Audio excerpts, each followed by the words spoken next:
Assalamualaikum warahmatullahi wabarakatuh.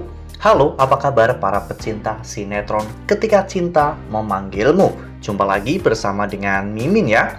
Seperti biasa, Mimin akan membagikan informasi-informasi terbaru mengenai alur dari cerita sinetron Ketika Cinta Memanggilmu, yang tentunya semakin hari akan semakin seru, semakin greget, dan membuat kita semua penasaran.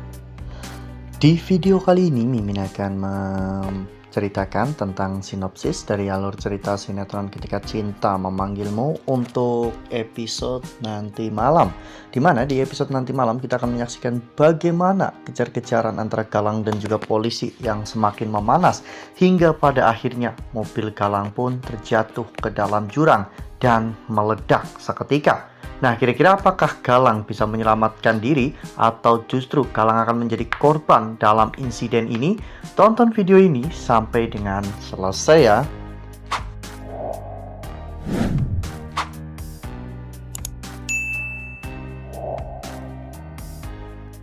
Ya, seperti yang telah kita ketahui bahwa di episode sebelumnya kita semua telah sama-sama menyaksikan bagaimana Aksa yang akhirnya berhasil untuk mengalahkan Galang.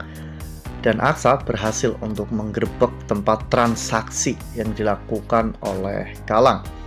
Hal itu membuat Galang menjadi kalang kabut dan melarikan diri ya kawan-kawan. Namun pada saat itu pihak kepolisian terus mengejar Galang karena pihak kepolisian tidak mau jika sampai Galang kabur ya kawan-kawan.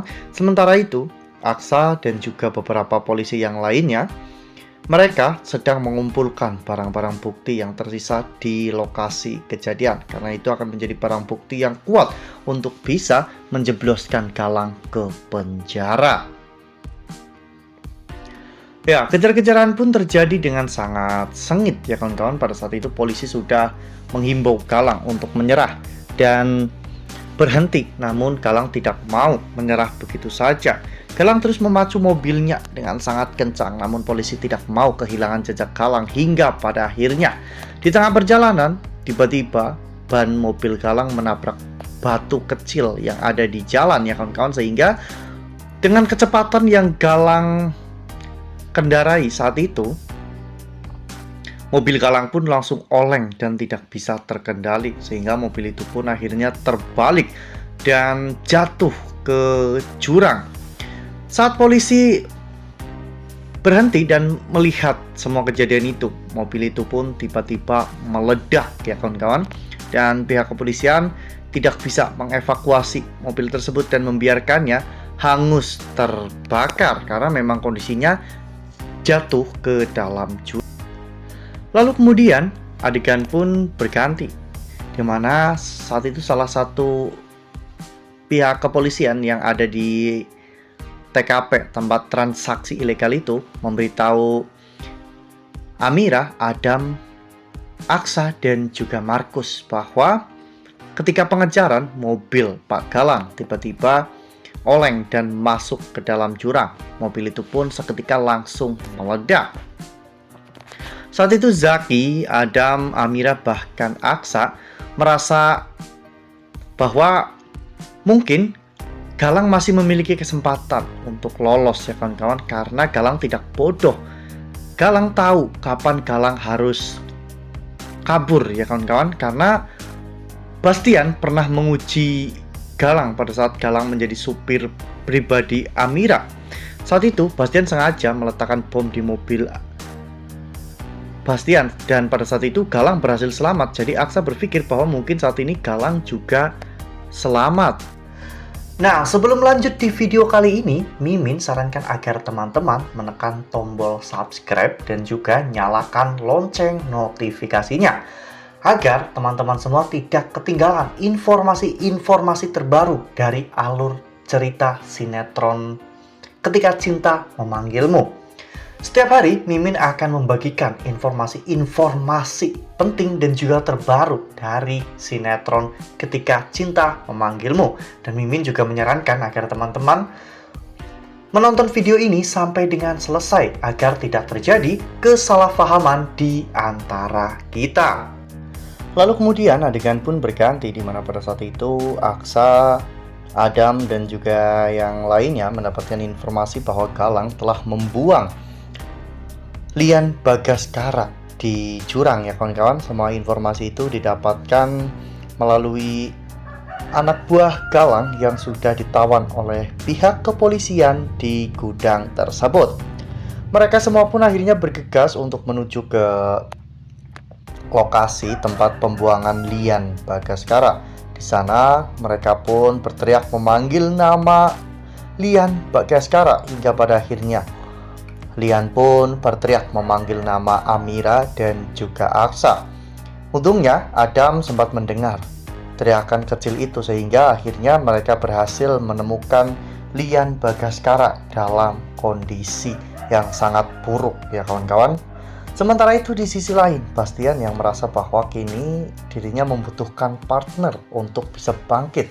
Bastian pun akhirnya menemui Reno dan mengajak Reno untuk bekerja sama.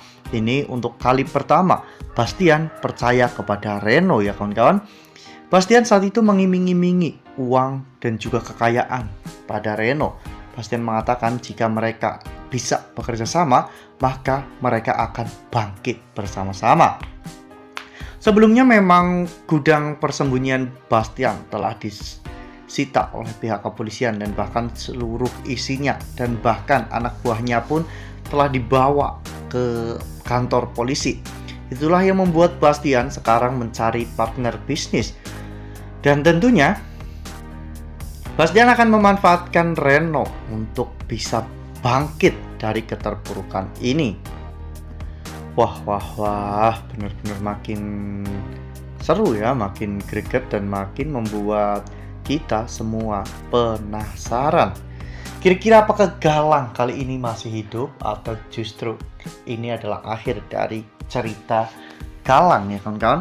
Namun Mimin rasa sih Galang masih bisa lolos ya kawan-kawan, dan meskipun saat ini tentunya hidup Galang akan kembali menderita, namun Galang masih hidup. Dan semoga dengan adanya hal ini, Galang memang benar-benar bisa sadar, bisa tobat, dan bisa insyaf ya kawan-kawan, agar Galang bisa menyesali semua perbuatan jahatnya itu. Karena ketika Galang bangkrut, tidak ada satu orang pun yang akan menemani Galang. Yang ada hanyalah kesepian, kehampaan, dan juga keheningan. Galang hanya bisa memeluk keserakahannya sendiri. Nah, makanya nih, jangan sampai ketinggalan untuk terus saksikan sinetron Ketika Cinta Memanggilmu yang akan tayang setiap hari pukul 18.20 hanya di SCTV. Nah, Mimin rasa cukup sampai di sini. Mimin membagikan informasi-informasi terbaru mengenai dari alur cerita sinetron Ketika Cinta Memanggilmu. Terima kasih juga untuk teman-teman semua yang telah menonton video ini sampai dengan selesai ya. Ambil sisi positifnya dan juga tinggalkan sisi negatifnya. Karena cerita ini hanyalah fiktif belaka. Wassalamualaikum warahmatullahi wabarakatuh.